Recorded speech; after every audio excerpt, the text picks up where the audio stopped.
Ma'am, I represent Telugu Desam Party. On behalf of Telugu Desam Party, I'm standing here.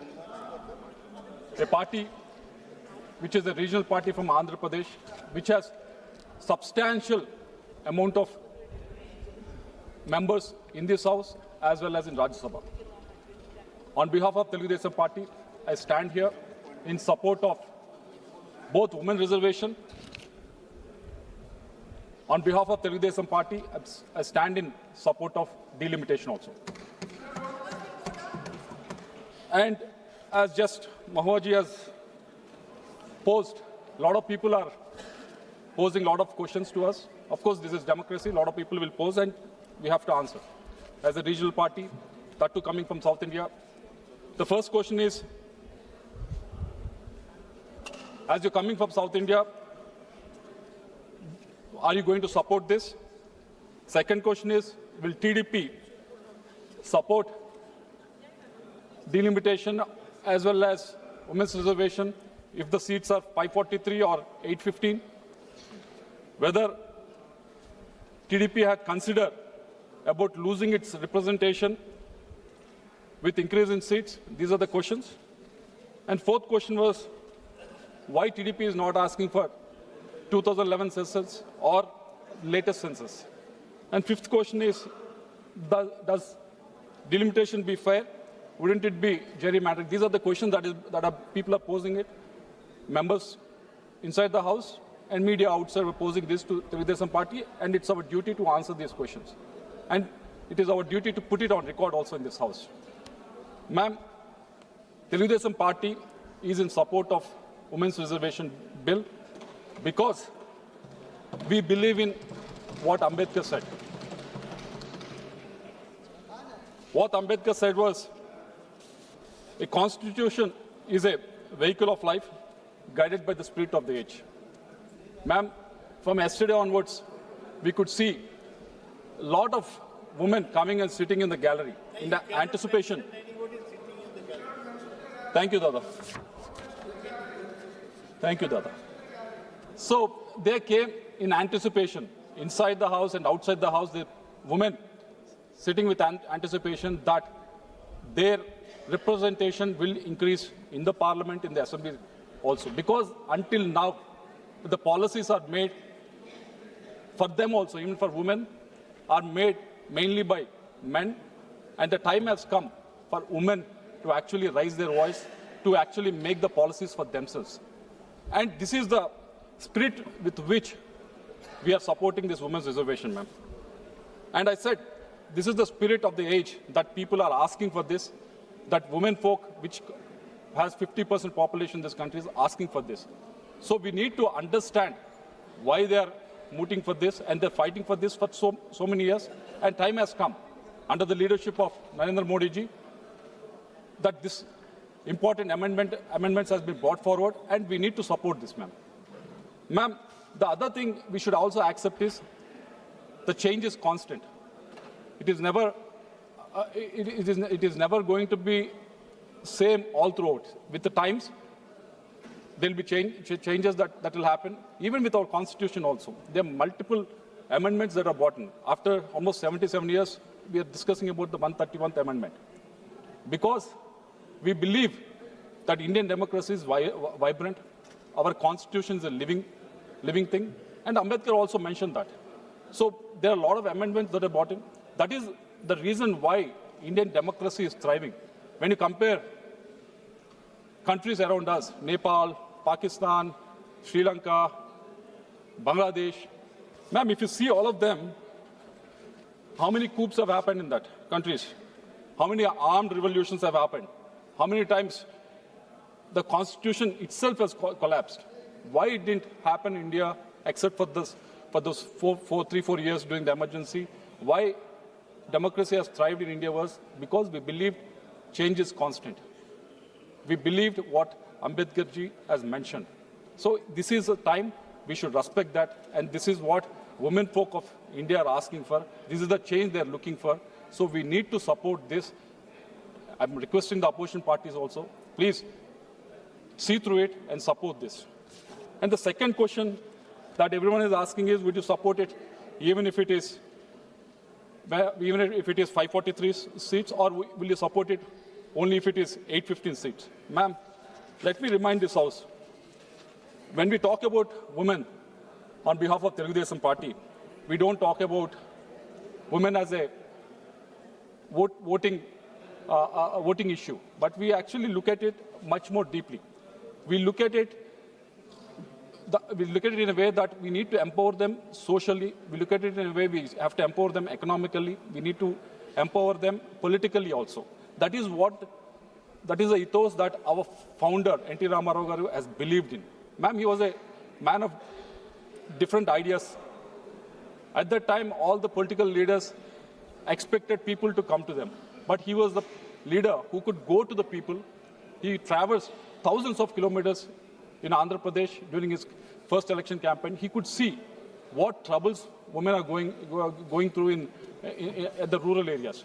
So when he came to power, when he became the chief minister in 1983, he came up with very revolutionary ideas.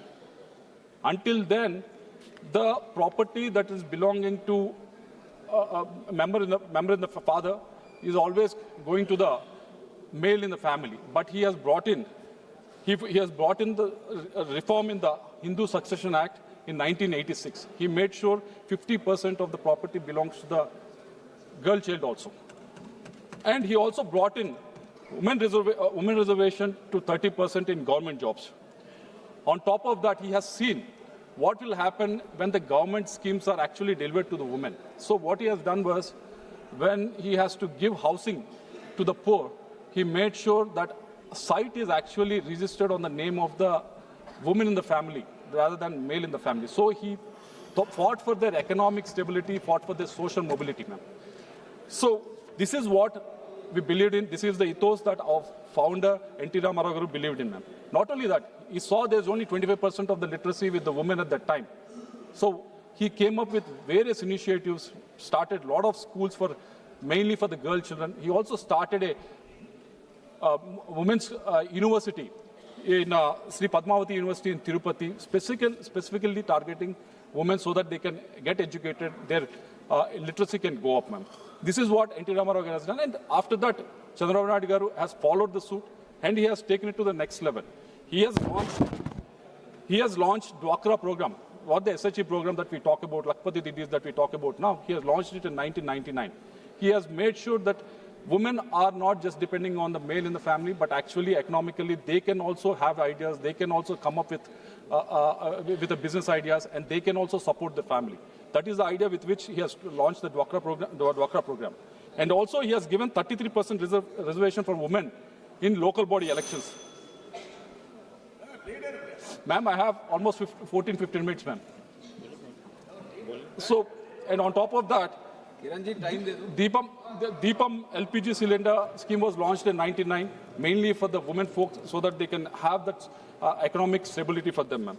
Ma'am, this is being continuous. Even now, the main programs that are schemes that have been given to any family in the Andhra Pradesh are targeting the women in Andhra Pradesh, ma'am, with Sri Shakti, Talliku Vandanam, and Deepam 2.0.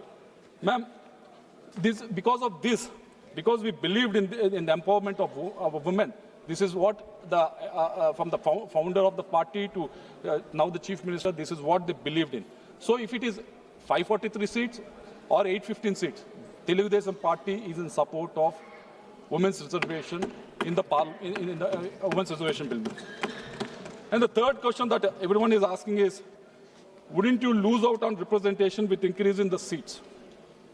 This is the question that everyone is asking, and media people are also playing it in a very different role. Ma'am, yesterday Home Minister has clarified in the House itself that with 50% increase for every state, Andhra Pradesh right now has 4.6% representation in the parliament. With that increase, the actual representation in the parliament for Andhra Pradesh with regards to the MPs will go by 4.66%. So we won't be losing on that. But I want to remind this House, a lot of opposition parties are asking for 1971 census to be used as a mother data. Ma'am, right now when you're increasing the seats by 50%, on what basis that is being happening? The freeze happened in 1971. On that freeze, the 50% of seats are being increased right now. So whatever opposition is asking for is actually happening, but they're not able to see through. They just want to be, they just want to oppose it, politically oppose it anyhow, but they're not seeing the logic through it. Ma'am, in the DMK has called for the, they called for the meeting, and I think various other parties also has attended that, ma'am. On March 25th, 2025, DMK passed a seven-point resolution demanding a 25-year extension of 1971 freeze, effectively asking to keep India's representation tied to that number, ma'am.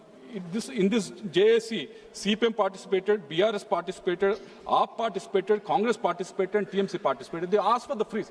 Right now, on that freeze only, that 50% is being increased. So I don't know why opposition is not able to accept that.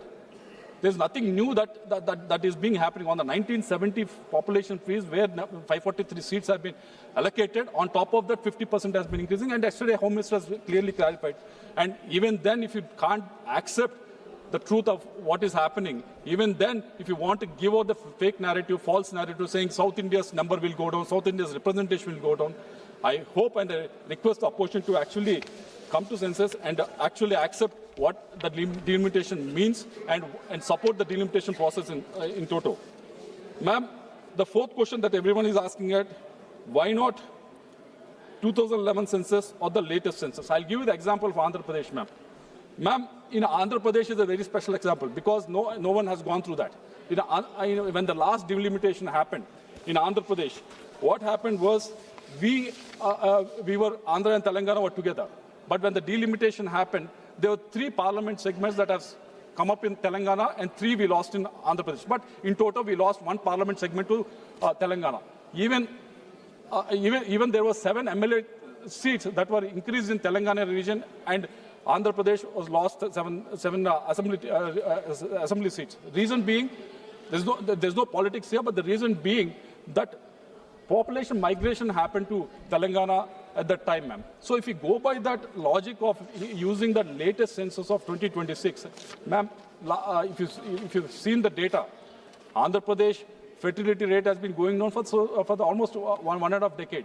Our migration has been increasing for the last 2 decades. So if you go by the latest census or by the 2011 census also, we'll be losing out. The best deal for us is what Home Minister has proposed yesterday, wherein we are not losing it. Actually, we are increasing by 0.6%. So that is the reason why TDP is supporting this, ma'am. And the last question that everyone is asking is, does delimitation be fair? Wouldn't be gerrymandering. Example, yesterday, even K.C. Venugopalji has spoken about it. Ma'am, I'll give you the example of what happened in Andhra Pradesh when 2009 delimitations happened.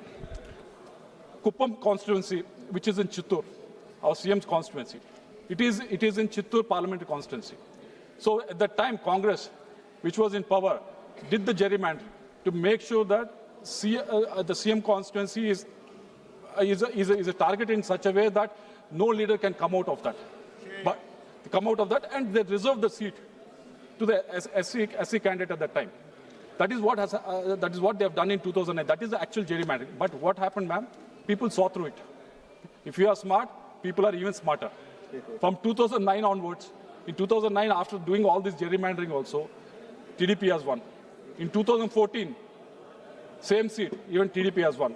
In 2024, again TDP has won that seat, ma'am. In 4 elections, after doing all this exercise, all this gerrymandering, even then 3 times the TDP has won. Even in my district, ma'am. Even in my district. Making sure that, as a senior member was asking, making sure that a term from Illinois.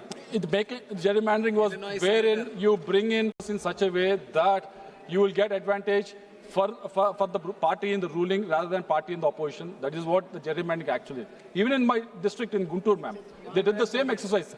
Tadikonda constituency, where they thought one cadre or one community was supporting in support of Telugu Desam party, we should corner them, so they made it a reserved seat. Even Pratipadu constituency, they did it, but people saw through it, ma'am. People want to vote. People are smarter. they can't be fooled like how opposition is expecting. When the Congress was in power, they tried to fool the people. Yes, they did. They tried to fool the people by doing this, because right now they're raising this issue of delimitation because they know what thievery they have done in 2009 delimitation. That's why they think that can happen.